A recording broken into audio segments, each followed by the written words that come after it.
자, 장 마감 10분 전 빠르게 시작해 보도록 하겠습니다. 클로징 벨 라이브 오늘도 문을 활짝 열어보도록 하겠습니다. 자, 오늘은 12월 11일 목요일이고요. 저희 큰 산을 하나 넘었습니다. 오늘 새벽 FOMC 회의가 있었죠. 미국은 일단 금리 인하를 단행했고요. 내년 금리 인하에 대해서는 해석이 좀 엇갈립니다. 매파적이다, 비둘기다, 시장의 해석이 엇갈리고 있는 것 같은데요. 이에 대한 두 분의 의견은 잠시 후에 들어보도록 하겠습니다. 오늘까지는 명행이 자리에 없기 때문에 여전히 허전하고 또 재미가 조금은 없을 수 있지만 여러분 더욱더 깊이 있는 분석과 그리고 풍성한 인사이트로 여러분과 함께 할 테니까요. 오늘도 클로징 벨 끝까지 함께 해주시길 바라겠습니다. 자, 장을 보면서 시작을 해보면 좋을 것 같은데요. 일단 시장 굉장히 어렵네요. 오늘 좀 롤러코스터 같은 장을 보이고 있는데 간밤에 미증시는 뭐 금리 인하에 반응을 하면서 3대 지수가 일제히 상승으로 마감을 했지만 이게 글로벌 증시로 퍼지고 있는 것 같지는 않습니다.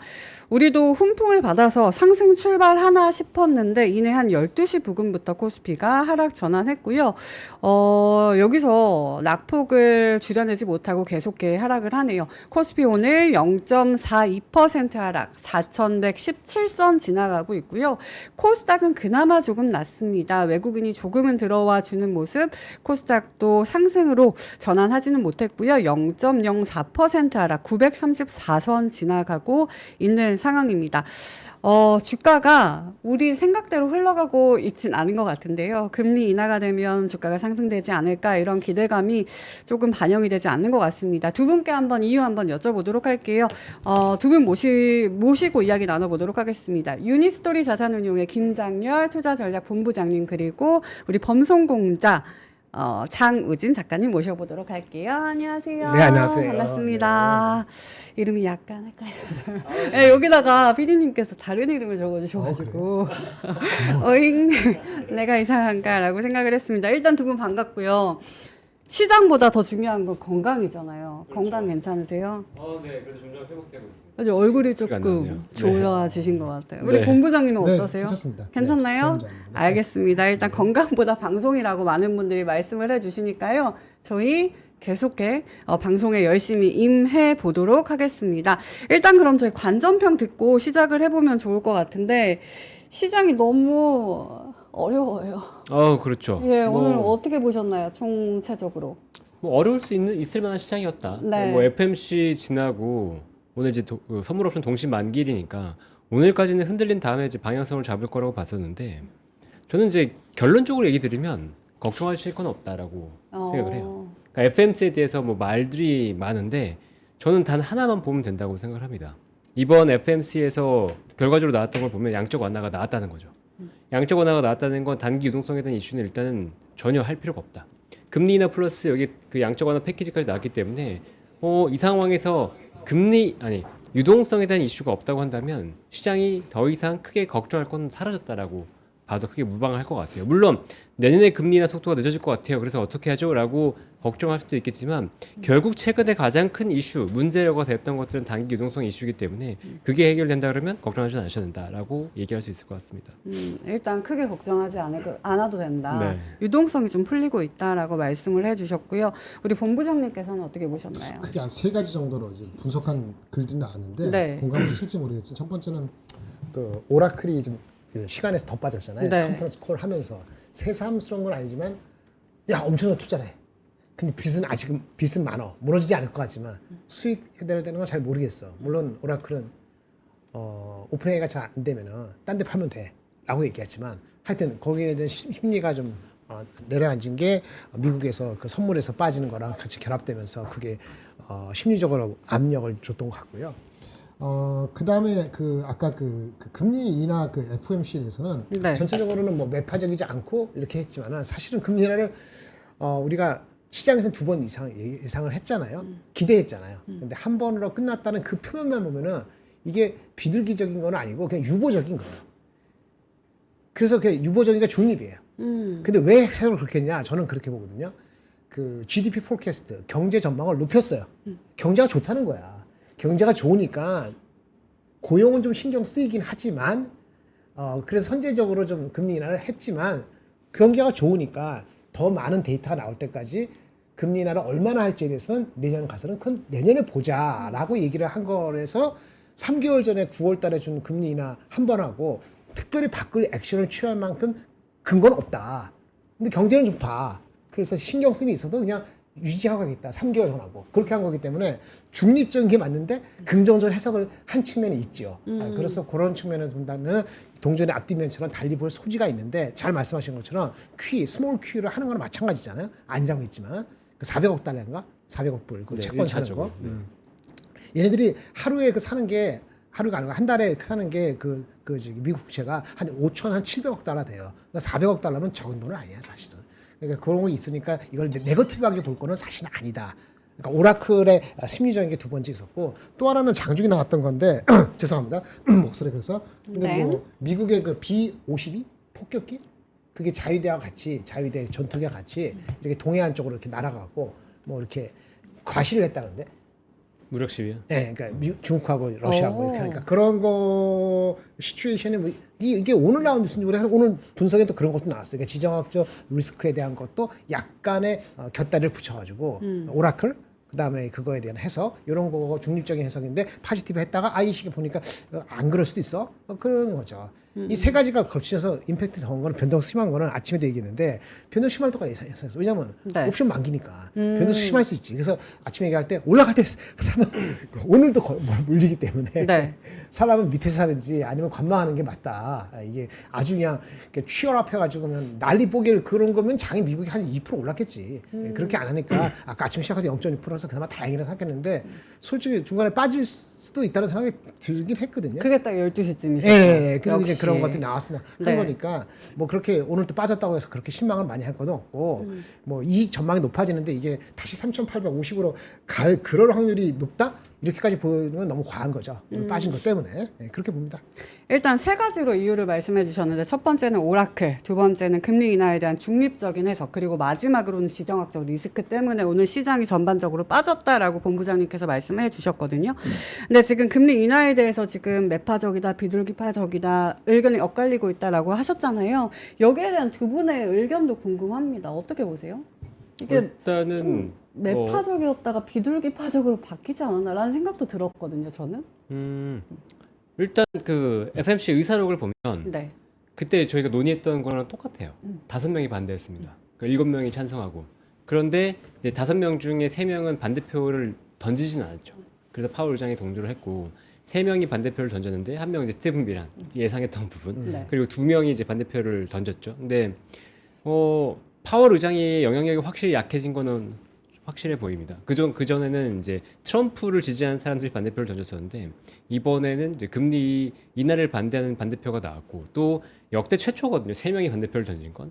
그래서 이제 파월 의장의 영향력은 분명히 축소되었다라는 네. 것들을 확인할 수 있었던 시장이었고 이번이 이제 몇 파냐 비둘기 파냐라고 봤을 때는 일단 반대표가 2표 우리가 원래 예상했던 게 5표까지 나올 수 있다는데 2표가 나왔으니까 뭐 그 정도는 약간은 비둘기적이네라고도 볼 수 있었던 건데 궁극적으로 이제 저희가 이번에 괜찮다 이번에 좀 완화적이다라고 봤던 몇 가지 이슈들이 있죠. 그것들은 잠시만요.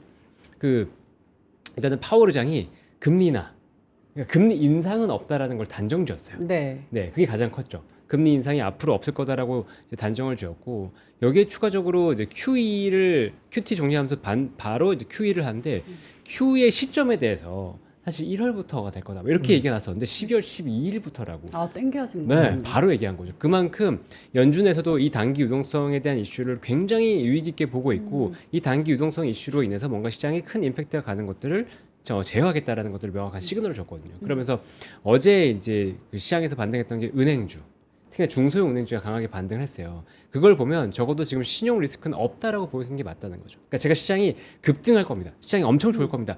예전부터 그렇게 얘기하지 않았어요. 그러니까 시장이 버티면서 그냥 종목 장세에 충분히 나올 수 있고 뭔가 여러분들이 이슈가 있는 것들을 살 수 있다라고 얘기했었는데 지금 그런 시장이 되고 있거든요. 내년 시장이 좋을 거라고 얘기했었지 지금 FMC 직후의 시장이 막 좋을 거라고 얘기하지는 않았었어요.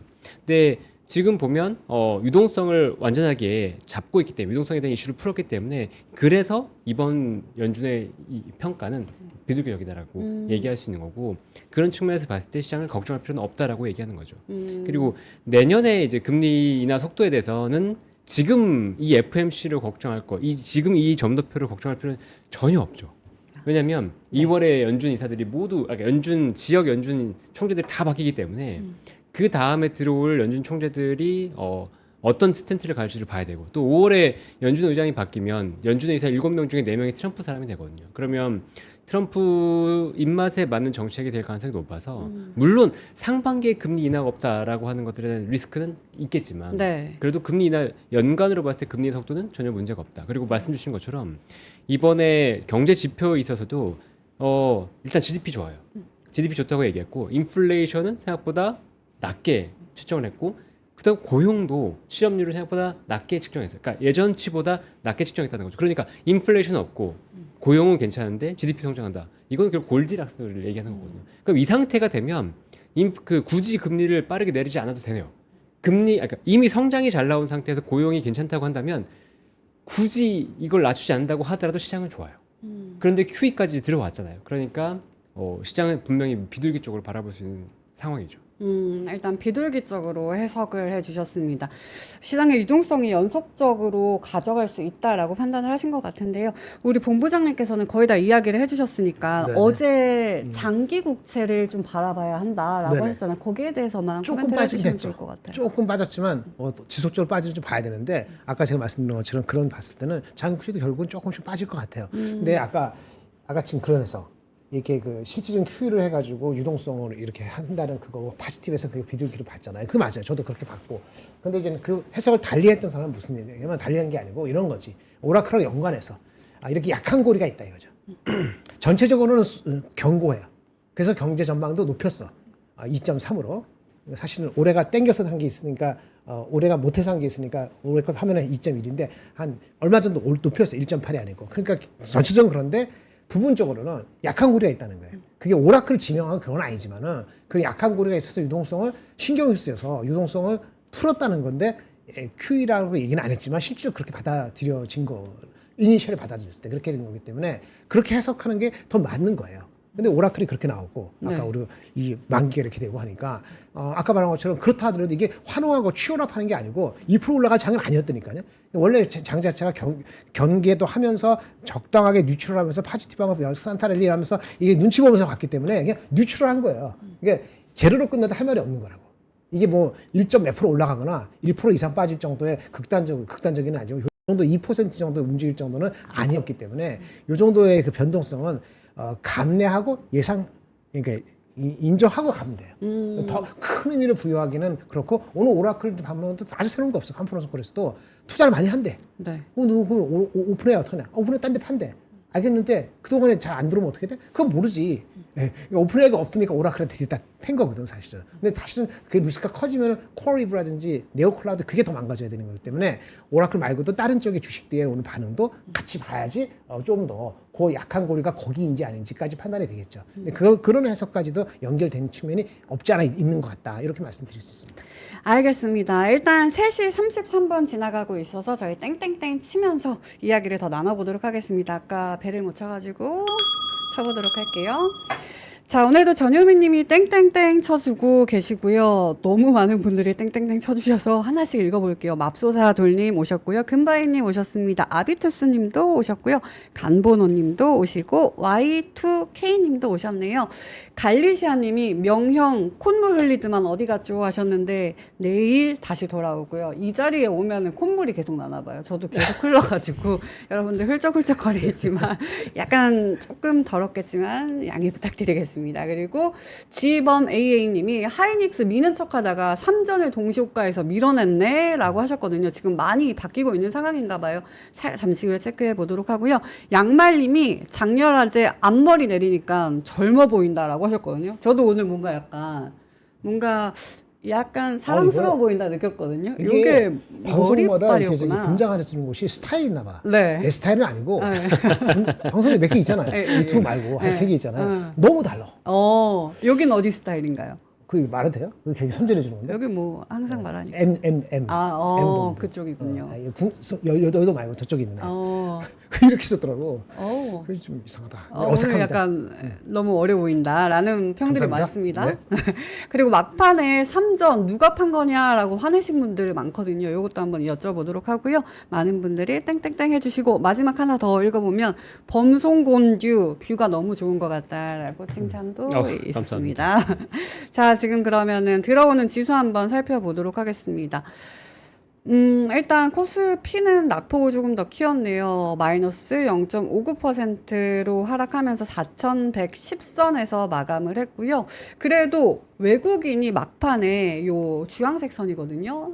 쭉 팔다가 쭉 올려주면서 3,468억 원 사줬고 개인과 외국인이 사주는 모습. 코스닥은 오늘 0.04% 하락 934선 여기서 마무리를 합니다. 역시나 코스닥에서도 개인과 외국인이 사줬습니다. 외국인이 막판 들어서 조금 이렇게 300억 원 정도 들어오는 모습을 보여줬습니다. 300억?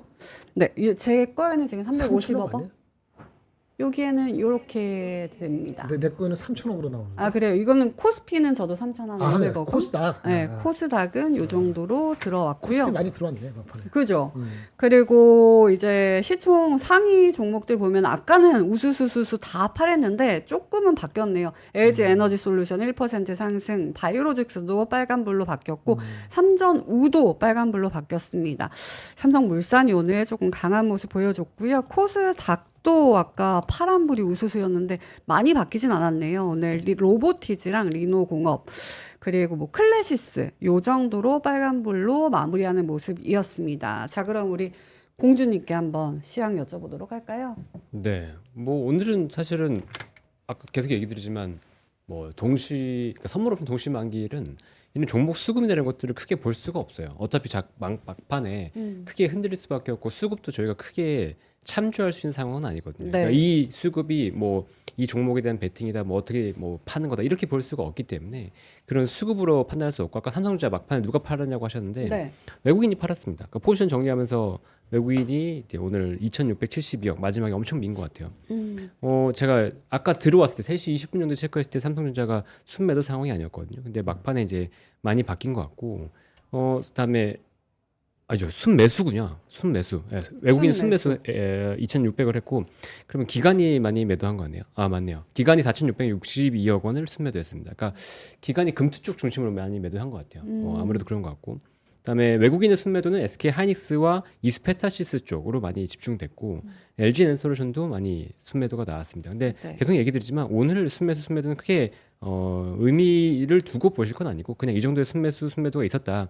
이 정도만 평가하시면 될 것 같아요. 그래서 오늘 전반적으로 시장을 평가를 했을 때 거래대금도 의미 없습니다. 거래대금도 이제 오늘 코스피 20조 나오고 코스닥이 10조 원 나왔는데 이렇게 나온 것도 크게 의미가 없어요. 그냥 다만 FMC 이후에 우리나라 시장이 이제 앞으로 어떻게 방향을 전할 거냐. 네. 내일 이후 어떻게 보면 금요일이니까 다음 주부터 시장이 진짜 중요할 거다. 그리고 옵션 포지션을 어떻게 쌓아가는지를 이제 볼 필요가 있는데 그 전에 그냥 살짝 힌트들을 보면 상방 쪽으로 조금씩 열어가는 모습들이 보였거든요. 그래서 제가 생각했던 것보다 원래 제가 이제 3,900에서 4,100 정도를 보는 것 같습니다라고 했었는데 4,000 거의 200까지가 또 갔었잖아요. 거기 네. 이제 옵션 포지션에 좀 열어놨었어요. 외국인들이 이렇게 포지션 열어놓으면서 상방 쪽으로 점점 보는 느낌이 있었는데 이번에 이제 QE까지 나왔다 보니까 이게 점점 상방으로 갈 수도 있다라고 이제 보이긴 하거든요. 근데 살짝 이제 우려가 되는 게 어떤 거냐면 어제 미국 시장에서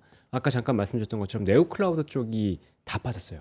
네오클라우드 주요 네 종목이 다 빠졌었고 그리고 또 특이할 종목이 뭐였었냐면 뭐 양자라든가 이런 그 주로 테마주들이 다 빠졌어요. 네. 그러니까 이런 테마주들이 무너졌다는 거는 뭘 의미하냐면 유동성이 지금 연준이 유동성을 푼다고 했지만 유동성에 대한 우려가 좀 있다. 그리고 금리 인하 속도가 줄어들음으로 인해서 돈이 지금 가는 곳으로 좀 몰리는 곳으로 갈 거다라고 하는 것들을 약간 보여줬거든요. 근데 어제 그 몰리는 것들은 어디였냐면 경기 민감주였어요. 여행, 항공, 화학, 철강 이런 쪽으로 자금이 쏙 빨려 들어갔었는데 이 자금이 다시 돌 거냐. 오라클에 대한 실적이 오늘 발표가 됐는데 오라클에 대해서 이제 장중에 어떻게 반영할 거냐. 이게 좀 의미가 굉장히 있다고 봐야 되겠죠. 그래서 AI 쪽으로 다시 자금이 처음에 빠졌다가 네. 오라클이 반등하면서 시장이 좀 안정을 찾아준다. 그리고 또 브로드컴의 실적 발표가 있는데 그것도 좀 안정적으로 나와준다고 한다면 시장은 빠르게 안정을 찾을 가능성이 높다 이렇게 보입니다. 알겠습니다. 자, 시장을 보면 지금 차트를 보고 있는데요. 코스피는 그래도 꾸역꾸역 위를 향해 가고 있는 것 같아요. 차트를 보면 코스피랑 코스닥 모두 5일선을 지켜내주고 있는 모습인데 본부장님께도 한번 여쭤보도록 네네. 할까요? 여기 보면 이렇게 5일선 이쁘게 잘 지켜내주고 있죠. 지난번에 썼던 연고점에 거의 다가가는 모습이거든요. 그렇죠. 이게 올해를 마치기 전에 여기까지도 갈 수 있다라고 볼 수 있을까요? 글쎄요. 오늘 아주 중요할 것 같아요. 좀 전에 다 말씀하셨는데 브로드컴이 질적으로는 좋은 얘기를 할 것 같아요. 근데 걔네 주가가 많이 올라갔거든요. 그래서 오라클의 그거하고 그 브로드컴의 긍정적인 거지. 그리고 반도체는 여전히 견고하고 그러니까 무게 중심은 그래도 오늘 반등하지 않을까라고 보고 싶고 그거 좀 이어졌으면 좋겠는데 그러면 이제 저번에 전고점이 얼마예요? 4,220, 40 이제 됐잖아요. 이걸 트라이했으면 좋겠는데 자신 날 수 없는 게 반영이 될 때 반영을 잘 못하면은 사실은 그거는 뭔가 더 확실한 걸 볼 수 있는데 그 확실한 건 연초됐을 때 삼성전자 실적이거든요. 예. 그래서 뭐 12월 24일 날 할 수도 있어요. 하이닉스가 그 투경이 해제되는 게 24일까지니까 25일 크리스마스 이후에 뭐 또 억눌렸던 거 올라갈 수도 있고 이런 게 있으니까 겹치면 또 연말 며칠 양으로 갈 수도 있고 아니면 1월 초에 삼성전자 실적 나올 때까지 눈치 작전을 볼 수도 있는 거죠. 어차피 금리 인하가 추가적으로 되는 건 1월 28일은 아니라고 지금 보는 스탠스가 있으니까 결국은 넘버적으로 확인이 돼야 되거든요. 그리고 그래서 반반 지키는데 좀 까리까리해요. 왜냐면 오늘 네. 아까 말씀하셨는데 코인이잖아요. 코인도 지금 다시 또 왔다 갔다 해서 빨리빨리 자금이 실질적으로 유입이 돼야지 유동성 자금이 그래야지 사람들이 힘을 낼 것 같거든요. 그래서 오늘 브로드컴이 잘 나왔어. 근데 브로드컴이 뭐 3% 5% 이렇게 안 올라가고 애매하게 흘러가잖아요. 그러면 그거는 오늘 설자 반등을 하더라도 약할 수도 있어요. 브로드컴 자체가 주가가 더럽게 많이 올라갔거든요. PER이 한 45배예요. 그러니까 상당히 잘 나오고 잘 코멘트가 해야지 이게 한 4, 5% 올라가서 나머지 거 빠지는 걸 극복하고 그래서 플러스가 돼야지 이렇게 된 거거든요. 뚜껑을 열어봐야 될 것 같아요. 일단 브로드컴까지 뚜껑을 열어봐야 아주 잘 나와야 될 것 알 수 있겠다라고 말씀해 주셨고 공자님께서는 사실 내일 이후 다음 주부터의 수급이 진짜 중요하고 오늘은 크게 신경 쓰지 않아도 된다라고 말씀을 해주셨습니다. 저희 환율까지 짚고 조금 더 깊게 이야기해 보면 좋을 것 같은데 사실 미국의 금리가 내려가면 이제 달러의 강세가 조금 줄어들지 않을까? 꺾이지 않을까라고 생각을 했는데 쉽지 않은 것 같습니다. 오늘 6원 10전 오르면서 1,472원 거의 뭐 1,480원까지 다가가는 모습인데 고환율에 대한 우려가 많은데 환율에 대해서는 사실 어제 굉장히 열심히 토론해 주셨거든요. 네.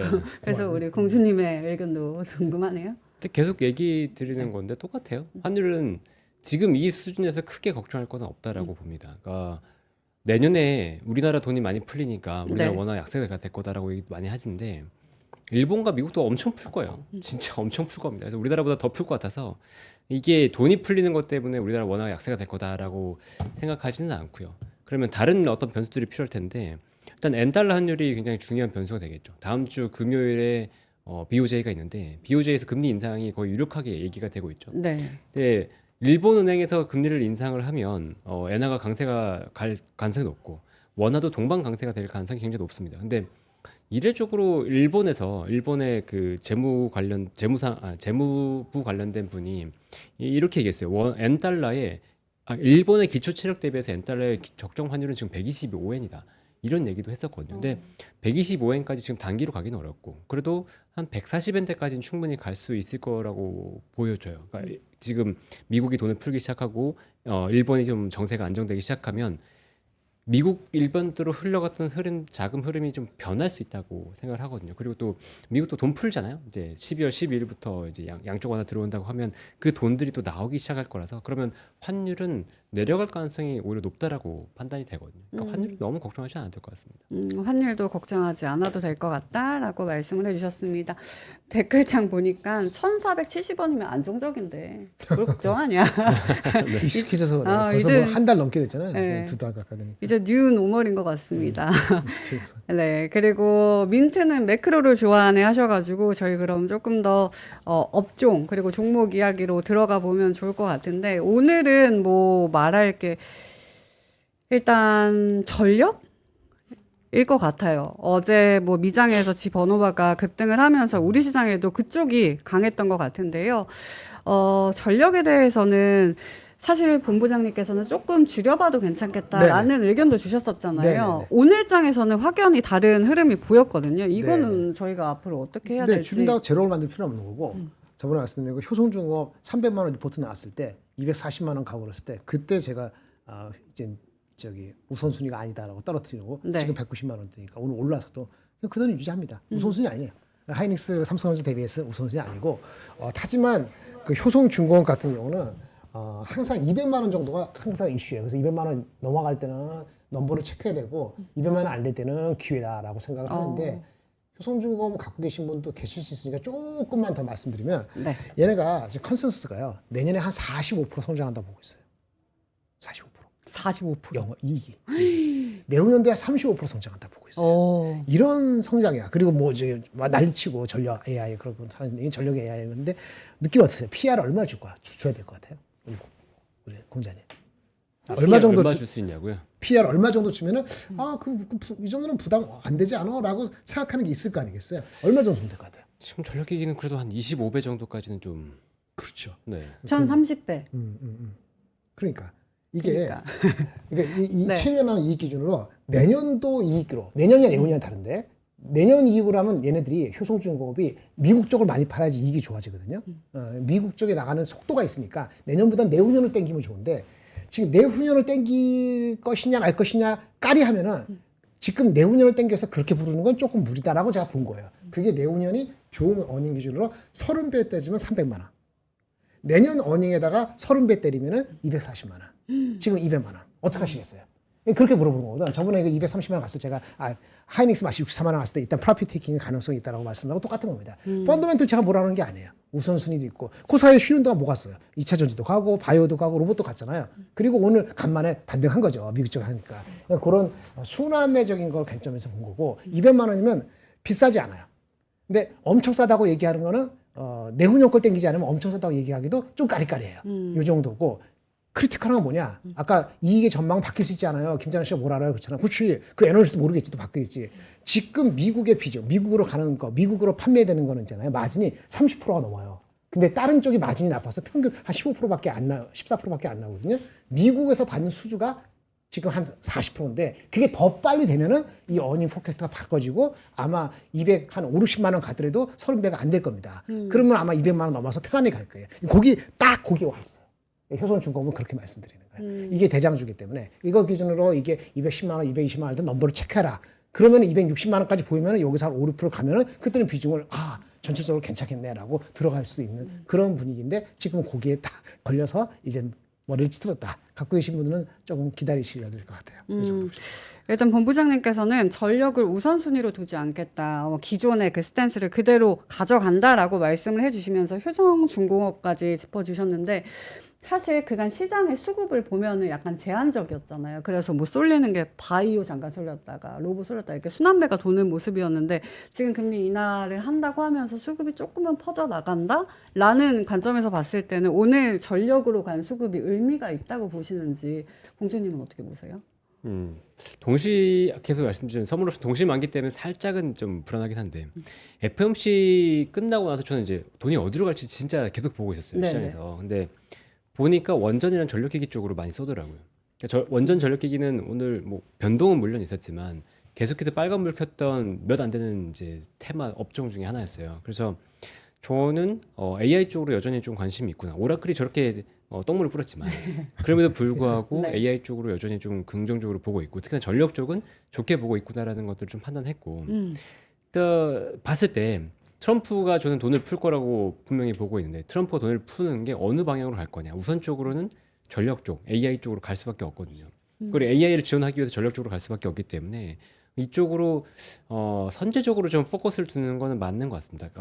본격적인 돈이 풀기 시작됐을 때 LNG라든가 AI 전력 쪽을 연초에 우선적으로 보는 건 맞아요. 그리고 플러스로 이제 로봇이 최근에 곽강받았던 것도 보면 새롭게 뭔가 애드가 됐을 때 또 가는 거잖아요. 로봇은 얘기가 안 되다가 로봇이 나왔으니까 로봇 관련된 것도 이제 계속 봐야 되겠죠. 그리고 우리나라에서 로봇 관련돼서 계속해서 현대차가 엮이기 시작했는데 네. 현대차도 이제 오늘 그러니까 한 3일 정도 빠졌어요. 3일 정도 빠졌지만 현대차도 보면은 PBR 기반에서 PER 기반으로 전환될 수 있을 듯한 하이닉스랑 약간 비슷한 거죠.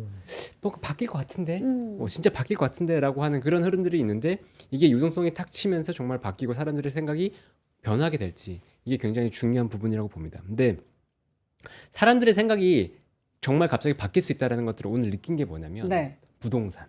부동산 네, 오늘 부동산 관련된 주식들이 아주 난리가 났어요. 테마주들로. 네, 근데 이게 단순 테마냐라고 보면 그렇지가 않아요. 네, 이게 지금 보면 핵심 터미널 중심으로서 일단 개발들이 다 계획들이 나오고 있죠. 그래서 상봉 터미널 개발 진행하고 있고, 그다음 동서울 터미널, 강남 터미널, 그다음에 양재 화물 터미널, 서부 트럭 터미널 이런 터미널들이 다 개발 진행이 나오고 있어요. 그러니까 이 관련된 부지 갖고 있는 회사들 다 튀고 있거든요. 그러니까 서부 트럭 터미널, 서부 T&D 갔죠. 그다음에 양재 터미널 갖고 있는 하림지점으로 상한가 갔죠. 천일 고속도 갔었죠. 그렇죠. 천일고속, 동양고속 계속 가고 있잖아요. 그러니까 이게 밸류가 바뀐 거죠. 기존과 다르게 이 개발 가치를 다시 부각시키면서 원래도 땅을 갖고 있었지만 이 땅에 대한 뷰가 달라진 거잖아요. 그러니까 그런 것들이 돈이 넘치기 시작하고 유동성이 들어오면 충분히 생길 수 있다. 근데 현대차나 SK 하이닉스의 밸류를 아직 바꾸기에는 자금의 힘이 좀 부족했다. 이런 테마는 가겠지만, 근데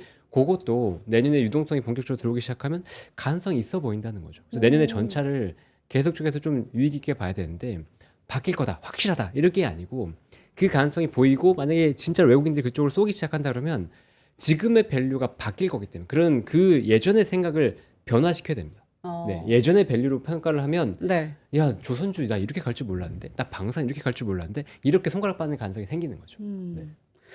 일단 맞는 말씀이신 것 같아요. 오늘 뭐 명확한 지도주가 없다 보니까 자산주와 뭐 자산주. 중소형 건설주들 이런 테마주가 움직이는 모습을 보였는데 그리고 지금 채팅창에는 건종근님이 삼성화재 좀 설명해 주세요. 르와르님도 삼성화재 왜 저런가요? 라고 궁금해 하시는 분들 많아가지고 이 이야기 잠시 하기 전에 오늘 시장에 대한 결론부터 내리고 종목 이야기 해보면 좋을 것 같아요.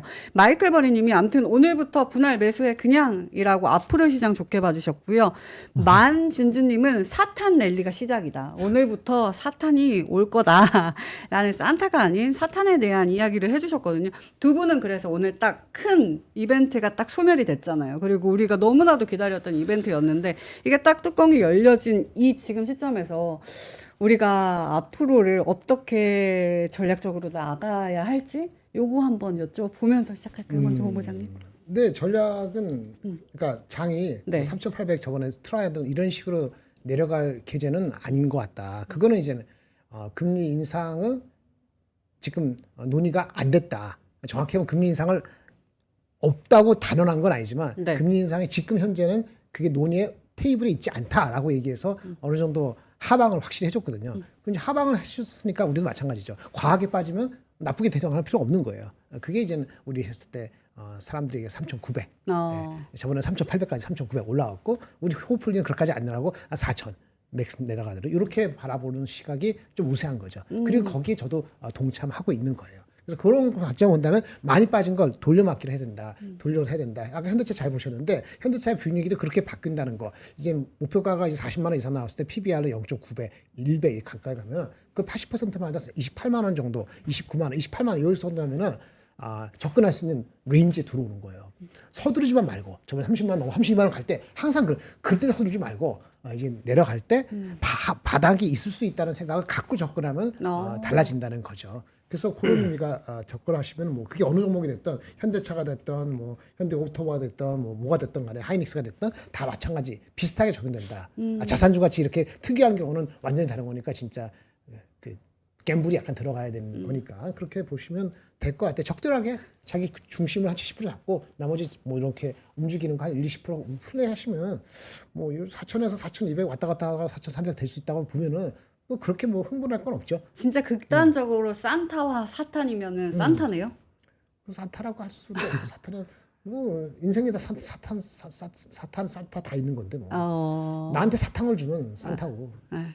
쓴 거 주면 사탄이고 뭐 그런 거 아니겠어요? 그러저나 하여튼 삼성 화재는 왜 이렇게 올라나 모르겠어요. 옵션 옵션 그것 장난 때문에 것 20%. 같아요. 지금 아. 시간에서는 다시 8%잖아. 그죠? 네. 아까 상한가 가까이 찍고 왔는데 찍고 네. 왔어. 찍고 네. 왔어. 근데 정말 그냥 이거 할수 3시 20분 이후에 확 쳤거든요. 네. 선물 옵션 만기에서 뭔가 이슈가 생긴 것 같아요. 어, 네. 알겠습니다. 우리 공자님께서는 산타와 사탄 이 중에 사탄의 기준이 뭔가요? 사탄이 어느 정도면 사탄이에요? 사탕 안 주는 거. 그러니까 여기서 얼마 정도 밀리면 사탄으로 봐야 돼요? 근데 진짜 사탕 안 주는 게 사탄 같아. 기준이 높아지네. 빠지면 무조건 사탄인가요? 빠지면 무조건 빠지면 무조건 사탄이면 사탄이 될 수도 있죠. 어. 네. 제가 시장에서 뭐 달릴 수는 없다. 지금 조금 애매한 부분이 있기 때문에 달리기보다는 조금 시장을 관망할 수도 있다라고 이제 얘기를 드렸고, 근데 연말로 더 갈수록 연말 가고 그다음에 연초 이렇게 되면 1월이 되면 연초 랠리는 세게 올 것 같거든요. 오. 네. 그래서 12월 12일 이후에 돈이 풀렸을 때 시장 방향을 보세요. 어. 근데 저는 12월 12일 이후에 바뀌기 시작할 것 같아요. 그리고 12월 12일 이후에 비트코인 주말, 그러니까 이번 주말 굉장히 중요하겠죠. 이번 주말에 비트코인 움직임 보세요. 비트코인이 만약에 개인 기준, 제 기준으로 봤을 때 94,000달러 넘어간다. 그러면 그 다음부터 유동성에 대한 걱정은 안 하셔도 돼요. 네. 그러면 산타랠리 올 것 같습니다. 네. 12월 12일 이후에 비트코인의 움직임부터 체크를 하자라고 하셨는데 많은 분들이 사탄 말고 사탕 그리고 따뜻하면 연탄이라는 말도 해주셨습니다. 네, 따뜻하게 시장이 좀 대표졌으면 좋겠습니다. 그럼 저희 종목 이야기로 우리 공주님께 넘어가야 하는데 피디님께서 맛있는 고기를 가지고 와주셨네요. 이거 씻기 전에 먹는 게 씹기에도 더 네네. 좋지 않을까요? 여러분들 광고 아주 빠르게 해보도록 하겠습니다. 저희가 그냥 고기 가지고 온 거 아니고요. 호텔에 워커힐에 한우 안심을 가지고 왔습니다. 무려 4팩을 가지고 왔는데 가격이 너무 좋네요. 59,000원입니다. 1인분 팩당 14,750원 꼴이고요. 그리고 워커힐의 특제 꼬냑 갈릭 크림 소스가 함께 간다고 해요. 여기 뿌려져 있나요? 네, 있어요. 여기. 찍어 먹으면 돼. 네, 이렇게 찍어 드시면 된다고 하는데 안데스 소금을 사용했고 파인애플 마리네이드로 풍미를 업 시켰다고 합니다. 이 소스가 셰프가 직접 개발을 했다고 해요. 우리 두 분께서 먹고 있는데 맛 평가 저는 한번 아침에도 들어볼까요? 먹어서 아는데 네. 더 중요하신 것 같은데 아침보다는 좀 더 잘 구워진 것 같아요. 아침에 약간 그랬는데 네. 그리고 이제 소스가 풍미가 있어요. 어. 여러 섞은 것 같아요. 여러 이렇게 어솔트먼트 섞여서 정확히 뭘 들어가는지 모르지만 약간 좀 풍미가 있고 풍미가 있는 느낌이. 뭐 괜찮습니다. 상당히 소스가 없으면 상당히 맛이 다를 것 같아요. 소스가 중요하다. 근데 굉장히 소스가 맛있다라고 말씀해 주셨고 지금 우리 작가님께 여쭤보기 전에 여기에 이런 댓글이 있거든요. 장우진 컬 테스트 망할 듯. 너무 즐겨요라고 할 것 같다라고 하셨거든요. 아닐 수도 있을 것 같거든요. 어떻게 맛 평가해 주시겠어요? 안심 같진 않아요. 어, 안심만큼 부드럽진 않은데. 부드럽진 않으나. 전 처음 등심인 줄 알았어요. 너무 고소해가지고. 고소하다. 네, 엄청 고소해요. 이렇게 안심이 이렇게까지 고소할 수 있나라고 되게 놀랐는데 이 고소한 맛에 소스를 찍어 먹으면 맛있습니다. 근데 안심의 느낌은 아니에요. 솔직히 안심의 느낌은 아니지만 고소한 맛이 굉장히 강하고 그리고 소스는 마법이다. 소스 맛있어요. 소스가 너무 소스와 맛있다. 콤비가 잘 돼서 더 좋은 것 같아요. 알겠습니다. 여러분 기분이 안 좋을 땐 고기 앞으로 가라고 하시잖아요. 오늘 시장이 안 좋은 만큼 요 안심 스테이크 집에서 맛있게 드셔보시면 어떨까요? 링크 클릭하셔서 구매를 해보시면 좋을 것 같고요. 하나 더 설명을 해드릴게요. 지금 제가 입고 있는 험머 자켓 두 벌을 저희가 가지고 왔는데 저는 블랙을 입고 있고 여기 다른 색상 베이지도 여러분께서 선택을 하실 수가 있습니다. 보아 플리스 플러스 후드 플리스 이렇게 되어 있는데 1+1로 두 벌이 가는 거예요. 근데 가격이 무려 49,800원 두 벌을 이렇게 만나보실 수가 있습니다. 사이즈도 M부터 2X 라지까지 완전 넓게 가지고 있고요. 미국의 험머 아웃도어 감성을 그대로 가지고 와서 어디에도 어울리는 디자인입니다. 오늘도 한번 제가 어떤지 말씀해 주시면 네. 될까요? 뭔가 되게 스포티해. F1에 나가서 막 이렇게, 어. 이렇게 F1. 관리해주는 그런 느낌의 그러네. 네, 그런 느낌 좀 있어요. 아 F1이면 이거잖아요. 밖에 해준 바퀴 막 바꿔주고 막 이런.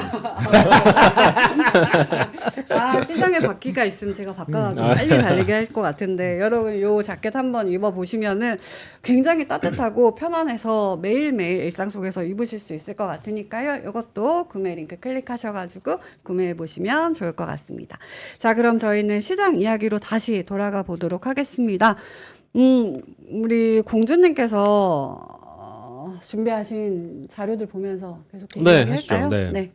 일단은 시장에 눈에 띄는 이슈들이 다시 한번 얘기 드리면 부동산 개발 쪽 굉장히 이슈가 컸었고요.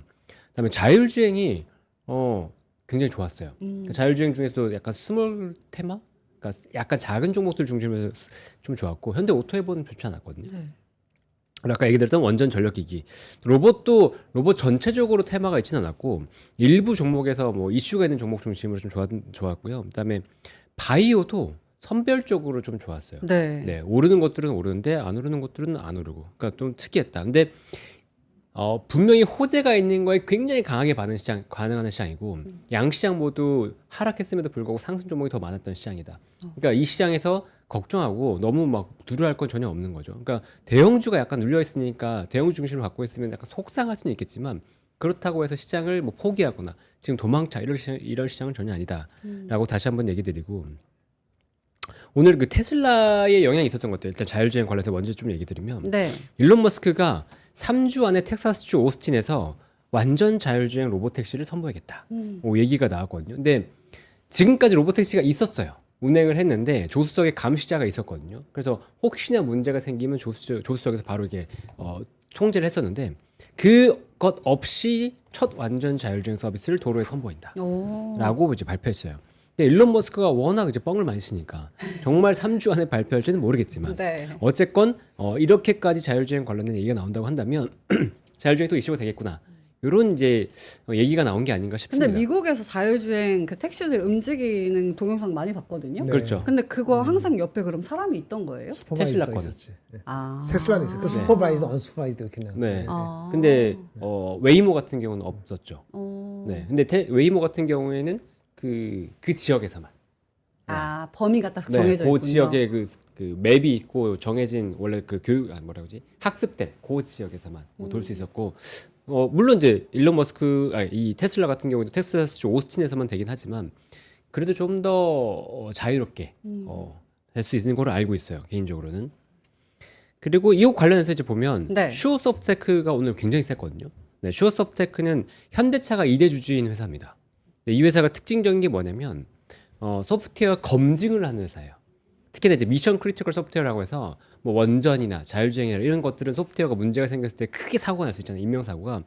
이런 것들을 검증해 주는 건데 소프트웨어를 개발 단계에서부터 뭔가 이제 문제가 없도록 개발해 주거나 개발 뭐 끝나고 난 다음에 이 소프트웨어 쪽에서 문제가 있지는 않았는지, 코딩 쪽에서 문제가 있지는 않았는지, 그다음에 이걸 실행하는데 문제가 있지는 않은지 다 확인해 주는 그런 회사라고 보면 되는데, 자율주행도 당연히 미션 크리티컬 소프트웨어에 들어갑니다. 그래서 이 슈어소프트테크가 자율주행으로 간다 그러면 이 자율주행 관련돼서 실적이 좋아질 수 있어요. 그거 관련된 기대감이 붙었던 것 같고요. 그다음에 예전에 이제 자율주행 3대장이라고 네. 스몰캡의 자율주행 3대장이 있었어요. 칩 들어간 업체 셋인데 텔레칩스, 이제 넥스칩, 그다음에 칩셋 미디어 세 개인데 오늘 칩셋 미디어는 안 좋았습니다. 세진 않았었고 텔레칩스와 넥스칩은 같이 좋은 동반강사의 모습을 보였어요. 근데 이 회사들 관련해서 자율주행 관련된 뭔가 모멘텀이 강하게 있었냐고 본다면 개별 종목들의 이슈는 있지 않았던 것 같고요. 그러니까 뭐 자율주행 관련해서 최근에 아리아인가요? 그 현대차의 자율주행도 공개가 됐었고, 그다음에 테슬라도 이제 로보택시 한다고 하니까 자율주행 관련된 테마가 다시 한번 불 수 있는 환경은 된다라고 보고 있는데 이 기업들의 주가들 한번 살펴보시면 네. 기업들의 주가가 바닥권에 있어요. 바닥권에 이제 막 고개를 들었기 때문에 자율주행 테마가 불면 분명히 추가적인 상승도 가능할 것 같긴 합니다. 공부해 보시면 재밌을 것 같아요. 혹시 코멘트 해주실 거 아니, 있나요? 그냥 하시면 될 것 같아요. 예. 그런 분위기를 많이 쉬었기 때문에 그런 분위기를 만약에 테슬라가 제공한다면 반드시 가겠죠. 가벼우니까. 네. 그리고 어차피 넘버 갖고 가는 게 아니기 때문에 밸류에이션 따지지 않거든요. 그렇죠. 예, 그 수급 붙으면 바로 가는 겁니다. 근데 만약에 테슬라가 스페이스 X 요 이슈로 만약에 쭉 가요. 그럼 요것도 같이 끌려서 같이 갈 수 있어요? 자율주행까지도? 근데 테슬라가 스페이스X랑 지분 관계가 없지 않나요? 머스크 거니까. 네. 머스크 거니까 그냥 거기 팔로우 테슬라가 이렇게 올린다. 스페이스X로 주가가 가지는 않을 겁니다. 그러니까 스페이스 X 관련되는 한국의 다른 테마주가 가겠지. 네, 그렇죠. 아예 우주항공 그쪽에 가는지 그렇죠. 네. 이건 좀 다르게 봐야 된다. 저희 그럼 다음 이슈 볼까요? 네, 상업용 부동산에 대한 부각이 계속 이루어지고 있는데 일단 오늘 이제 이슈를 보면 제가 오늘 그 텔레그램에 요거 올렸었어요. 네. 요거 없다. 왜 없지? 여기 있다. 네. 보시면 이제 상업용 부동산 3대장 이라고 와우. 하림지주가 이제 양지동 부지 25,000평을 가지고 있고 롯데칠성이 서초동의 부지 약 13,000평 그리고 서부 T&D가 신정동의 부지를 32,000평. 근데 서부 T&D가 보유한 부지는 28,000평. 개발 부지가 32,000평 정도 됩니다. 그러니까 요게 지금 상업용 부동산 개발 부지로 가장 큰 부지들이고 서부 T&D가 지금 미개발 상업용 부지 중에 가장 큰 부지를 가지고 있어요. 네. 그리고 롯데칠성은 알짜배기 땅이다 보니까 부지 가치만 4조 원. 그리고 개발 가치 10조 원 이상 와. 평가받고 있고 하림지주가 갖고 있는 땅은 이제 거의 2배 되죠. 저기에 지금 개발 비용이 7조 원 정도 들어갈 거라고 얘기가 나오고 있고요. 일단 서부 T&D의 이제 개발도 2조 3조 정도 이상 될 거다라고 얘기가 나오고 있습니다. 그래서 먼저 좀 살펴본다고 치면 롯데칠성은 또 뭐가 얘기가 나왔냐면 지금 13,000평인데 요게 매각할 것 같다. 그러면서 이제 신동빈 롯데그룹 회장이 롯데칠성 부지 현장 점검에 나섰다. 이 얘기가 전해졌어요. 근데 뭐 롯데그룹에서는 이거는 뭐 공식적인 게 아닙니다. 뭐 코멘트할 수 없습니다라고 발표긴 했지만 최근에 롯데그룹에서 분명히 움직임이 있긴 합니다. 요 부지 관련해서 개발이 됐든 매각이 됐든 분명히 추진하려고 하는 움직임들이 보이고 있고요. 롯데그룹이 최근에 유동성 이슈가 있다는 걸 감안을 하면 매각의 가능성도 굉장히 높다라고 이제 평가가 되고 있죠. 네, 롯데칠성의 지금 시가총액이 한 1조 4천억 정도 될 거예요. 근데 네. 이거는 회사의 기업 그냥 가치만 하더라도 그러니까 사업 가치만 하더라도 그 정도 평가는 충분히 나올 수 있거든요. 근데 여기에 부지가 4조 원이라고 한다면 이 차액만 하더라도 롯데칠성이 굉장히 크게 들어올 겁니다. 그러니까 요것도 롯데칠성이 오를 수 있을 만한 충분한 이슈가 된다고 보고 있어요. 그래서 이게 단순 테마가 아니고 정말로 실적이 붙어진다고 한다면 그러니까 이게 매각 가치가 붙어진다고 한다면 단기 상승 가능하다라고 이제 저 보이는 거고 지금 이게 이제 롯데칠성 부지예요. 보이는 게. 네. 보면은 롯데칠성 부지가 굉장히 뭐라고 하지? 없죠. 아무것도 없죠. 네. 네, 이게 그냥 딱 무너뜨리고 개발하기 굉장히 좋은 땅이에요. 네, 그만큼 뭔가 기존의 건물들이 있고 이러고 한다면 이걸 추가로 개발한다는 거에 대한 관점이 굉장히 작을 거잖아요. 근데 이거는 개발할 수밖에 없는 땅이다. 그리고 이 땅이 지금 어디에 있냐면 삼성 강남역에 삼성 부지 아시죠? 네. 삼성 본사. 네. 거기 바로 밑에 있어요. 그런데 여기 이런 곳이 네, 이런 데 있어요? 있어요. 네. 오. 그 바로 밑에 블락에 있어요. 길 하나만 건너면 이게 있기 때문에 이 부지의 개발 가치는 진짜 어마어마합니다. 다들 허름한의 시골 아니냐 하는데. 아니요. 강남에 진짜 알짜배기 땅이 있는 거예요. 어. 그러니까 이게 개발되면 10조 원 얘기가 나오는 거죠. 근데 사실 하림지주는 오늘 완전 상한가, 풀리지도 않는 상한가였는데 롯데칠성은 9%? 이 정도에서 마무리됐거든요. 그렇죠. 아직 사람들이 잘 모른다 이렇게. 아직 개발 얘기가 안 나왔거든요. 아. 그러니까 지금 아까 처음에 얘기 드렸던 것처럼 트럭 터미널, 그러니까 터미널 쪽은 지금 다 얘기가 나오고 있어요. 빠르게 진행이 되고 있고 내년부터 삽될 거라 얘기가 나오고 있는데 이 부지에 대해서는 아직은 가타부터 정확하게 얘기가 안 나왔기 때문에 그래서 좀 더 얘기가 나오는 것 같다. 그러니까 좀 더 딜레이 되는 것 같은 거고 지금 하림지주 같은 경우에는 제가 여기다 적진 않았는데 하림지주의 그 터미널 개발 사업이 내년부터 좀 가시화 될 것 같아요. 근데 하림지주가 시가총액이 오늘 올라서 1조 한 2천억 정도 될 것 같거든요. 네. 근데 지금 이 회사의 실제 가치가 어제 시청률이 9천억이고 오늘 상한가 갔으니까 1조 2천억 넘겠죠. 근데 여기 보시면 매출과 영업이익이 13조에 영업이익 한 9천억 정도 나오잖아요. 근데 요게 절반 정도 가치는 페노션입니다. 페노션. 네. 그리고 페노션에 이만큼 잘 나오니까 하림지주가 더 저평가됐다라고도 볼 수 있는 부분이고 이 회사의 지금 지배주주 가치 자산 평가가 3조 원인데 만약에 양주동 부지가 개발된다고 하면 이 PBR이 더 올라갈 거예요. 그러니까 자산이 더 올라가면서 PBR이 더 낮아질 거예요. 근데 PBR 밸류가 여기 PBR 차트가 잘 안 보실 수 있는데 요거 PBR 밴드 차트가 지금 0.32배 정도까지 올라왔죠. 근데 실질 PBR이 이거보다 낮을 거라고 말씀드렸고 이게 이제 2023년 정도 회복한 거예요. 그리고 지금 페노션도 BDI 실적가 BDI가 높아지면서 페노션 실적도 나쁘지 않기 때문에 자회사 가치도 나쁘지 않고 그렇다고 하림지주가 실적이 나쁘냐? 하림지주 실적도 나쁘지 않아요. 그러니까 상한가 갈만했다. 이슈만 붙으면 될 수 있었는데 이슈가 붙었으니까 갈만했다라는 거고 지금 정부에서도 이 부지 개발에 대해서 적극적으로 지금 임하고 있기 때문에 부지 개발한다고 한다면 하림 지주의 재평가, 추가적인 상승 가능성도 염두에 두는 게 맞다라고 생각을 합니다. 그리고 서부 T&D도 네. 똑같이 얘기가 나왔는데 저는 서부 T&D는 예전부터 좀 보고 있던 회사이긴 하거든요. 근데 서부 T&D는 신정동 트럭 터미널 32,000평이고 지금 얘기 나왔던 부지 중에서 유일하게 주택 공급도 있어요. 주택 공급 한 1,000채 정도 들어올 거라고 보고 있고 이게 1조 4천억 정도의 분양이 될 거라고 지금 얘기가 나오고 있습니다. 그러니까 분양가 한 14억 정도 되겠네요. 그리고 여기 지금 추가적으로 개발하는 게 여기 보시면 이게 아파트로 개발되고 있는 거고 그다음에 트럭 터미널 부지가 있고 그다음에 상가 그러니까 고향 같은 그러니까 고향의 뭐죠? 스타필드?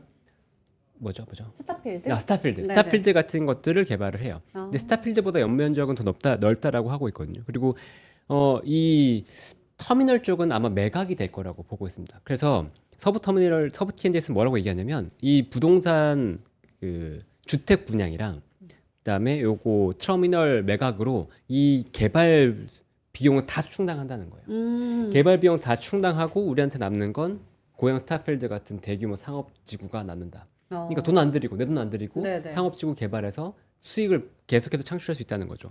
회사에서 얘기하는 건 지금 연간 한 350억 정도의 영업이익을 여기서 뽑아낼 수 있다라고 얘기하고 있고 개발 수익으로 지금 얘기되는 건 좀 미니멈 한 6천억 이상 될 것 같거든요. 전체 네. 개발 수익이. 그래서 요거 지금 그 서부 T&D가 시가총액 한 8, 9천억 정도 되니까 이거 가치만 하더라도 충분히 볼 수 있고 추가적으로 낮은 상가라고 전자상가 가신 분들 알고 있어요. 네, 용산의 전자상가, 맑은 네네. 전자상가. 네. 거기가 지금 이제 그 드래곤시티 아시죠? 드래곤시티. 드래곤시티 앞쪽에 있어요. 드래곤시티 앞쪽에 오피스랑 오피스텔을 개발하는 그 프로젝트인데 지금 이게 2020년에 샀는데 이거 땅값만 하더라도 2천억 이상 차익이 날 것 같아요. 그리고 오피스텔이랑 오피스도 분양하면 여기서 차익이 나니까 지금 이 두 개의 부지를 가지고 1조 원 이상의 차익이 날 것 같다는 거고 여기 플러스로 아까 얘기 드렸던 350억 정도의 영업이익이 또 애드가 되니까 서부 T&D는 이익도 좋고 이익 체력도 좋고 그다음에 부동산 개발에 대한 가치도 좋고 플러스로 이 회사가 드래곤시티를 운영하고 있잖아요. 근데 드래곤시티가 실적이 계속 지금 좋아요. 보시면 영업이익이 25년 3분기 기준이 97억까지 올랐죠. 4분기가 성수기인데 4분기 성수기 전에 이미 3분기에 성수기 수준의 영업이익을 달성했어요. 그만큼 호텔은 부족합니다. 굉장히 부족하고 지금 중국인들 관광객이 유입되고 있기 때문에 단가가 더 올라갈 것 같아요. 그래서 실적은 더 개선된 상황이기 때문에 본업도 좋고 개발 가치도 있기 때문에 서부 T&D는 크게 부담 없어도 될 것 같다. 네, 오늘 20% 급등했지만 크게 네. 부담 갖지 않으셔도 될 것 같다는 거고요. 알겠습니다. 독고건님이 갑자기 부동산 특집이네라고 하셨거든요. 그렇죠. 최근에 뭐 이슈 따라서 개별 종목이 움직이는 장이고 오늘은 또 이 부동산 테마에 딱 수급이 쏠린 것 같습니다. 본부장님께 네. 살짝만 여쭤보면은 이게 진짜 네. 테마로 안 보고 이제는 조금 더 깊게 봐야 된다고 하셨고 그렇죠. 앞으로도 그럼 이런 이슈 따라가는 흐름이 그래도 더 이게 이어질까요? 흐름이 아까 서부 T&D 제가 기억나는데 10여 년 전에 제가 자문사 했을 때 이거 한참 밀린추가 있었어요. 그래서 좀 갔지. 엄청 가다가 한 6개월인가 좀 가다가 그러니까 꼭지를 치고 내려왔어요. 그리고 10년 만에 다시 올라가는 거예요. 서부 T&D. 그 당시에는 지금 아까 운영하고 이러는 거 훨씬 적은 상태에서 그때 똑같은 거예요. 이 가치에 대해서 10년 전에 얘기돼서 나온 숫자가 그 당시 이제 뭐 내 기억으로 2만 원 부른 사람이 있고 3만 원 부른 사람이 있었던 기억이 나요. 주가가 그래서 10,000원대 있던 것이 한 17,000원까지 갔던 것이 15년도 딱 이제 15년 고점 찍고 이제 꾸꾸라져서 10년 기다렸어요. 다시 올라가는 거거든요. 제가 말씀드리는 건 네. 어느 가격이라는 애널리스트 목표 주가는 이미 들어갔어요. 애널리스트 목표 이거 언제 개발되는 거 포함을 안 시키고 13,000원이니까 그렇죠. 넘어갔고 개발 가치 안 늘었죠. 레퍼런스 할 수 있는 건 10몇 년 전에 그 피크일 때 15년 6월달 제가 기억나는데 그때 10,000원에서 애널리스트나 실질적으로 스트리트 넘버를 속삭인 거 그 가치 그렇게 했을 때가 2만 원, 3만 원을 불렀고 실제 17,000원을 꼬꾸라졌어요. 그러면 지금은 어디까지 갈 것이냐? 10년 지났고 가늠해 볼 수 있을 것 같아요. 그렇고 네. 되고 그때는 조금 다른 건 건축 승인이 조만간 날 것 같아요. 그러니까 그 당시는 그 기대감이 있었죠. 그렇죠. 그때는 기대감이요. 이제 구체화. 그러니까 제가 말씀드린 건 고점을 17,000 말씀이 그게 꼭지라는 얘기가 아니고 네. 그 당시는 그때 가지고 10,000원에서 2만 원 부르고 갈려다가 꼬꾸라졌다는 거고 지금은 이제 여건이 달라졌잖아요. 그러니까 지금 오늘 애널리스트 목표 주가는 그거 반영 안 한 것 상태에서 14,000원 돼서 올라간 거기 때문에 여기서 어떻게 있을 것이냐 이 상상할 수 있는 거잖아요. 그걸 말씀을 드리는 거고 아까 롯데칠성은 마찬가지. 롯데칠성 상생할 때 그거 가치가 있어서 이것도 10년대 스토리예요. 예, 10년대 스토리인데 왜 이번에 이거는 상한가 바로 못 가느냐? 네. 아까 하면서 프로그레스가 아직 훨씬 멀었어. 지금 방문해 갖고 어떻게 하겠다는 건데 필요성에서 이동성 자금을 해서 해야 될 것 같은데 뭐 프로그레스가 아직 못 왔잖아요. 그리고 이것도 예전에 이렇게 갔을 때 한 30만 원까지 갔고 실제 목표주가 30만 원 했을 때 30만 원 갔다가 내려온 거고 지금 딱 10년 그것도 10년이지. 10년 기다리고 이제 반토막 난 거거든. 오늘 올라서. 그러니까 사실은 기회를 논다면 한번 또 물리값에 길게 보면 롯데가 업사이드가 훨씬 많긴 하죠. 기다림이 좀 있더라도. 그러니까 서부는 대충 봤을 때 그때 과거의 프로그레스 보면은 반 정도 좀 이상은 좀 온 거 아니겠나 하는 제 느낌상으로 받는 거고 그런 레퍼런스 10년 전 기억이 나서 그런 거예요. 지금 말 유동성이고 부동산이고 하면은 업사이드가 단순 테마로 끝나지 않을 수도 있다. 않을 것 같다. 그쪽에 한 표 더 얹겠습니다. 알겠습니다. 오늘 부동산 특집은 여기서 마무리하고요. 다음 이슈 넘어가 볼까요? 네, 로봇 중에서 오늘 네. 자화전자가 새롭게 로봇 관련된 주식으로 조금 등극했어요. 그러니까 물론 이제 시장에서 아름아름 얘기가 나왔었는데 오늘 본격적으로 얘기 나온 게 뭐였냐면 테슬라 옵티머스의 액추에이터를 공급한다. 근데 처음에 이제 이런 얘기가 나왔을 때는 야, 뭔 소리야? 카메라 액추에이터랑 로봇의 액추에이터랑 다르잖아. 막 그렇게 처음에 얘기가 네네. 나왔어요. 근데 2023년에도 한번 스토리가 있었거든요. 테슬라에서 접촉을 했었는데 그때 특허 독점을 요구했다가 결렬됐다라고 이제 얘기가 돌면서 자화전자 주가가 그때 조정을 받았을 거예요. 근데 최근에 다시 얘기가 나오고 있는 게 이제 옵티머스 양산이 가야 되니까 이 액추에이터가 필요하다. 근데 어디 필요한 거냐? 이런 큰 관절에 들어가는 건 당연히 힘을 많이 받아야 되니까 안 되죠. 근데 네. 정밀한 거. 정밀한 거. 여기 손가락, 여기 들어가는 것들, 손목 어. 이런 데 들어가는 액추에이터는 가성비도 좋아야 되고 그리고 부드럽게 움직여야 되는 거잖아요. 근데 거기에 액추에이터, 그 스마트폰에 활용하는 볼 가이드 기반의 액추에이터를 활용할 수 있다고 얘기가 나온 거죠. 작고 작고 그다음에 가볍고 양산 경험이 있기 때문에 싸게 만들 수 있어서 그래서 자화전자랑 접촉이 되고 있는 것 같아요. 확정이 된 건 아니고 그러면 이게 테슬라가 모두를 일원화시키고 대량 양산으로 간다고 한다면 물량이 늘어나면서 자화전자에 대한 밸류가 달라질 수 있겠죠. 그래서 자화전자도 이제 로봇, 특히나 테슬라 옵티머스와 관련된 로봇으로 관심을 두고 있어야 되고 만약에 정말로 이제 들어가면서 양산까지 탄다 그러면 자화전자의 밸류도 달라질 수 있다고 보고 있습니다. 로봇 쪽도 짚어주셨습니다. 네. 또 다른 이슈도 볼까요? 그리고 이제 대한강통신은 요거는 이제 공시 관련해서 제가 꼭 얘기 드리고 싶은 종목 중에 네. 하나인데 최근에 보면 유상증자 하잖아요. 유상증자 중에서 주주배정 유상증자. 삼자 배정은 누가 들어냐가 중요하고 주주배정 유상증자는 왜 하냐가 중요하거든요. 네. 근데 왜 하냐고 할 때 회사가 진짜 무너질 것 같아서 돈이 없어서 하면 안 좋아요. 그런데 대한강통신이나 이수페타시스처럼 성장하고 싶어서 내가 지금 너무 좋은데 뭐 재고자산이나 이런 걸 필요한 당장의 현금이 없어서 그럴 때 유상증자를 하면 유상증자 때문에 주가 빠진 게 기회가 되거든요. 근데 대형강통신이 지난주 금요일에 이런 유상증자를 발표했어요. 그리고 월요일에 주가가 급락했죠. 그리고 나서 지금 3일째 상승하고 있거든요. 그러니까 이런 것들은 지금 대한강통신을 사라 이런 게 아니고 이런 기회가 있을 때 유상증자의 목적을 보고 유상증자 때문에 지나치게 빠지면 투자 기회가 될 수도 있구나라는 걸 인지해 두시면 다음에 굉장히 좋잖아요. 그런 케이스로 제가 가지고 왔어요. 그리고 대한강통신은 왜 그럼 스토리가 좋았냐라고 했을 때 AI 데이터 센터, 대한강통신은 기본적으로 광 케이블이에요. 광 케이블 업체인데 AI 데이터 센터용 광 케이블이 수요가 급증하고 있다. 그래서 글로벌 탑티어 업체들, 코닝 같은 글로벌 탑티어 업체들이 이 AI 쪽 대응하는 것도 바빠진 거죠. 그러니까 자연스럽게 범용 쪽이 공급이 줄었어요. 근데 대한광통신은 AI 쪽으로 가는 건 아니고 범용 그 광 케이블 쪽을 많이 하고 있는데 이쪽에서 수요가 증가하는데 공급은 감소하다 보니까 가격이 올라가고 있죠. 대한광통신이 AI 쪽 기반으로 해서 약간 간접 수혜를 예상하고 있다. 이게 좀 보이는 이슈였고 실적도 올해 분기 턴어라운드, 내년 연간 턴어라운드를 예상을 하고 있거든요. 그러다 보니까 시장에서 관심이 좀 더 계속 있는 것 같습니다. 오늘 보면 사실 바이오가 조금 약했잖아요. 사실 금리 인하가 되면은 바이오가 좋지 않을까라는 생각들을 많이 가지고 계셨을 것 같은데 뭐 간 종목도 있지만 모든 바이오가 강하진 않았습니다. 이거는 어떻게 해석해야 되는지, 그리고 생물법에 대한 이야기도 되게 좋게 해석이 되고 있었잖아요. 그렇죠. 그럼에도 불구하고 좀 약했던 이유 한번 여쭤볼까요? 일단 금리 인하의 속도가 네. 금리 인하는 당연히 긍정적인데 금리 인하 속도가 생각보다는 안 되겠네. 상반기는 금리 인하 없을 것 같네라는 얘기가 들어온 거잖아요. 그러니까 그거에 대한 기대만큼은 충분히 빠질 수 있었던 상황이라고 보고 있고 또 바이오들이 최근에 많이 달렸잖아요.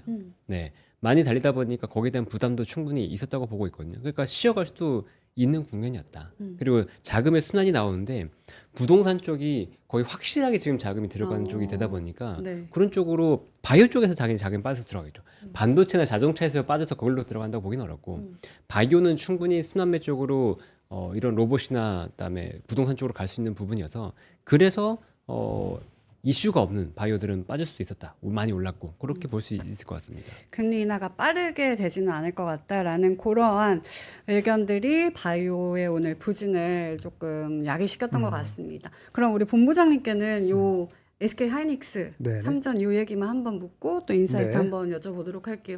오늘 사실 SK 하이닉스가 지수를 좀 많이 끌어내린 것 같은데 네. 이게 어제 말씀하셨던 투자 경고 네, 종목으로 그거 지정됐고. 심리가 좀 네. 그랬던 것 같아요. 그리고 또 삼성전자는 사실 장중에는 조금 더 네, 네. 강한 모습이었거든요. 네. 이게 뭐 퀄 테스트 음. 통과가 됐다 뭐 네, 이런 HBM? 이야기도 뭐 돌고 그랬는데 요 삼성과 SK 하이닉스의 앞으로의 흐름은 또 어떻게 봐야 될까요? HBM 그 콜이 낮다 그러면 엔비디아가 낮다면 한 5%짜리는 되죠. 지금 최근에 주가가 올라가고 더 올라가는 데 있어서 HBM의 임팩트가 과거처럼 크지는 않은 거예요. 왜냐하면 HBM 아닌 쪽이 훨씬 가격이 빨리 오르기 때문에 주가의 드라이브는 70%는 넌 HBM의 가격 상승이에요. 네. 그래서 HBM 그 효과가 나오더라도 확인되더라도 그것만 가지고 주가가 10% 가진 않아요. 삼성전자가. 그건 한 5%짜리다. 이렇게 보시면 되고요. 하이닉스는 아까 말한 개별적인 그런 것 때문에 빠진 거다. 근데 뭐 내일은 또 모르죠. 이제 오늘 얼마 빠졌어?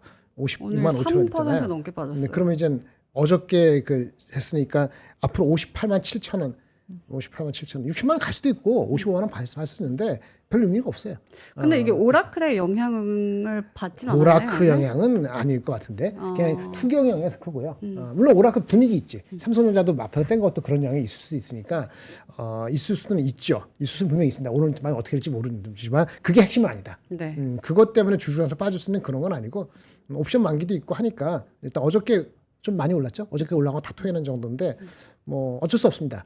센티먼트가 제대로 반영되기에는 24일까지 투경이 해제되기 전까지는 이런 영향이 있어서 하루에도 뭐 3% 갔다가 3% 빠졌다 이런 것을 계속할 것 같아요. 삼성전자는 아까 말한 것처럼 HBM 그거 자체만 가지고 5% 10% 가기는 어렵고 다른 게 결합이 돼야 돼요. 그래서 오더를 하이닉스랑 붙을 정도로 이제 됐다. 추가적인 게 설명이 있으면 의미가 있죠. 근데 오늘은 그런 것까지 확인된 건 아니고 HBM 될 때 됐어요. 그러니까 또 한 3% 올랐다가 그 잘 모르겠지만 뭐 전체적인 분위기니까 좀 빠지고 이렇게 된 거니까 큰 일 주지 않아도 될 것 같습니다.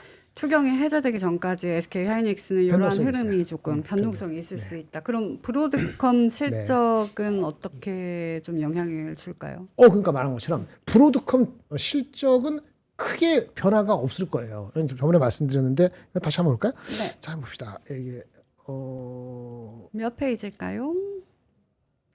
여기인데, 예. 요거. 브로드컴 실적은 AI 쪽에 당초 가이던스가 나온 게 있거든요. 그러니까 그게 잘 나오는가 주변이 중요하고 그러니까 AI의 비중이 한 35% 되거든요. 매출 중에서 그게 그렇게 나와야 돼요. 35%, 36%. 그러면 성장률 한 60 한 후반대 나오거든요. 나와야 되는 게 중요하고 그 다음에 또 하나는 여기 제가 안 적었지만 여기 나왔는데 저기 브로드컴이 중요한 게 얘네들의 또 중요한 건 뭐냐면은 엔비디아하고 경쟁하는 거. 브로드컴이 뭐야? 구글의 TPU화 하는 거잖아요. 네. 구글의 TPU는 각각의 GPU하고 칩인데 칩이 한두 개가 있는 게 아니고 36개, 72개 이렇게 CPU, GPU 이렇게 묶여 있단 말이에요. 네트워킹 하는 게 싫어하는데 네트워킹 기술에 대해서 브로드컴이 얼마나 자신 있게 얘기하는 중요해요. 브로드컴은 그 토마호크라고 있거든요. 그 헬리콥터가 미사일인가 토마호크라는 그 얘네 제품에 대한 업데이트가 너무 자신 있으면 엔비디아한테 안 좋을 거예요. 그러는 그 엔비디아 우리나라한테는 얘기는 브로드컴의 제품이 뭐냐면 브로드컴은 TPU한테는 해서 구글의 플러스 연인데 브로드컴의 또 다른 커스터머가 메타하고 마이크로소프트 이런 게 메타하고 오픈AI 있거든요. 이게 상쇄해버리면 브로드컴에 대한 임팩트가 약해질 수도 있어요. 그걸 약간 경계하고 보거든요. 브로드컴은 구글이다. 브로드컴이 구글이 전부가 아니다. 그렇기 때문에 실적 넘버는 그렇게 서프라이즈하지 않더라도 내용적으로 어떻게 되는지 뚜껑 열어봐야 되는 거예요. 그 만약에 다른 쪽 구글 말고 다른 쪽이 약하다 그러면 삼성 하이닉스한테 그다지 좋지 않을 거고 이 브로드컴 구글 말고 다른 쪽도 괜찮다. 그리고 이제 구글하고 나가는 건 여지 괜찮다. 그러면 삼성전자 파지티브하지. 왜? 삼성전자가 최근에 브로드컴 마켓쉐어가 좀 늘어났거든요. 하이닉스보다는 삼성의 마켓쉐어가 좀 브로드컴에서는 조금 늘어나고 있어요. 왜? 삼성이 엔비디아 늦게 들어갔기 때문에 늦게 들어가려고 하기 때문에 브로드컴에서 포지셔닝이 조금 더 우위인 건 맞아요. 전체적으로 브로드컴 좋다는 건 삼성이 다소 좀 유리할 수 있다라고 말씀을 드리겠어요. 그렇죠? 토마호크 얘기하시니까 네. 또 스테이크 말하시는데 토마호크. 많은 분들이 오늘 스테이크는 머커일 한우 안심 스테이크로 잡숴보시면 어떨까 싶습니다. 브로드컴이 강하면은 삼성이 조금 더 강할 수 있다. 네, 간단히 말씀은 그렇고요. 네. 네, 그렇습니다. 이렇게 정리를 하면 좋을 것 같고요. 인사이트 딱 한 개 아주 짧게만 볼까요? 사이트 저번에 제가 요거 네. 보였는데 오늘도 설명은 드리기 애매하고 이렇게 말씀드릴게요. 페이지 12월 8일 날 나온 건데 페이지 12페이지네. 상상인 증권에서 나온 건데 네. AI 값이라는 게 있어요. 우리 돈을 얼마 주고 AI를 무료가 아니고 유료로 볼 것이냐 물어봤거든요. 조사해가지고 했더니 사람들이 대충 15,000원 정도 되면은 지금 무료 사용자의 반 정도는 15,000원이면 지불 의사가 있다. 써보겠다. 15,000원이면. 10불 좀 넘. 네. 지금 20불이잖아요. 네. 가격이 좀 싸져야 돼. 어. 네. 그게 있고 그러면 어떤 지금 쓰고 있는 게 챗GPT가 어떤 효과가 있느냐? 그러면 이제 그거 뭐 하냐면 시간이 남는다. 시간이 절약된다. 이게 책이에요. 퀄리티가 엄청나서 이거를 뭐 공자님 필요 없고 나 필요 없고 전문가 필요 없고 얘한테 믿는다 이건 아닌데 시간을 절약해 준다. 맞아. 그럼 시간을 절약하면 뭐 어떻게 할 것이냐 그 시간 가지고 소득이 많이 버는 사람들한테 물어봤더니 그 사람들은 다시 일에 투자한대. 생산성 있는 와. 또 다른 일. 근데 일반인들은 월급 400만 원. 일반인들은 여가 쉬겠다. 놀아야죠. 예. 놀아야죠. 그래서 여러 가지 용도로 쓰이는데 어쨌든 중요한 건 한 네. 10불 정도 되면 많이 올 것 같다는 얘기를 했고 조사한 건데 해보니까 통계해보니까 명목 GDP에 0.4에서 0.5% 정도 올라갈 잠재력이 엿보인다라는 코멘트를 했는데 네. 사실 리포트가 엄청 자세히 나온 게 있거든요. 몇 가지 있으니까 자료 보셔서 한번 보시면은 결론은 뭐냐? 그 네. 오픈 AI가 괜찮을 거 아니야? 그렇진 않아요. 제가 오픈 AI가 오픈 AI가 저기 뭐 1,500불 몇천억 불 한 달에 사원인데 그러면 이 챗GPT가 잘 돼야 되잖아. 한 500억 불, 600억 불 해야 되는데 그렇게 되려면 한 유료 가입자가 한 3억 3천만 명은 돼야 된다고 제가 계산했거든요. 3억 3천만 명이 20달러예요. 근데 10달러 기준으로 한 6억 나오거든요. 그러니까 대가 예측한 건 거의 비슷해요. 그래서 오픈 AI가 편안하게 될 것이다라고 장담하기는 어렵다. 이거 갖고 충분치 않다. 가격이 더 빠지거나 더 어트랙티브한 그 서비스가 있어야 될 필요가 있다. 그렇게 되면 가능성이 있다. 아직은 조금 더 가야 된다. 이렇게 말씀드리겠습니다. 알겠습니다. 자, 마지막으로 두 분의 오늘의 한마디 보면서 마무리를 해보도록 하겠습니다. 우리 공주님의 한마디 볼까요? 네, 이거 보시면서 그냥 전 단순합니다. 오늘은 네. 정말 짧고 굵게. 짧고 굵게. 요거 한번 보여주면 쫄지 마. 네. 아, 두 네. 대통령이 두 대통령 믿고 쫄지 마. 모두 네. 지금 쫄면 안 됩니다. 아, 그러니까 이게 쫄지 말자. 제가 웬만해서 단정적으로 표현 잘 안 쓰는데 네. 그 금리 인하 안 될 거란 베팅 절대 하지 말라고 음. 얘기했었잖아요. 그리고 지금은 비슷한 논조로 얘기하는 게 엄청 하락에 베팅하고 지금 주식을 비워두면 후회할 수도 있다. 오, 네. 그러니까 너무 쫄지 마시라고 얘기 드리고 싶습니다. 단정적이신데요? 항상? 항상 안 그렇죠. 항상 그렇지 않다. 항상 그러지 그렇진 않아요. 네. 하지만 쫄지 말아라. 네. 네, 알겠습니다. 우리 본부장님은 오늘 때로는요 한마디. 결정을 매번 할 필요는 없어요. 결정을 안 하고 넘어갈 수도 있거든요. 헷갈릴 때 그것도 필요할 것 같아서 제목 이렇게 가져왔습니다. 네. 결정하지 않기로 선택하는 것도 선택의 하나다. 애매하면은 새로운 결정을 굳이 안 하도 바꾸지 말고 그냥 가져가는 건 괜찮아요. 확실한 넘버가 확실한 정황이 나왔을 때 새로운 결정을 하는 것도 방법이거든요. 지금 연말 얼마 안 남았잖아요. 네. 12월까지 비슷한 얘기인데 그냥 유지하시는 게 포지셔닝을 나쁘지 않죠.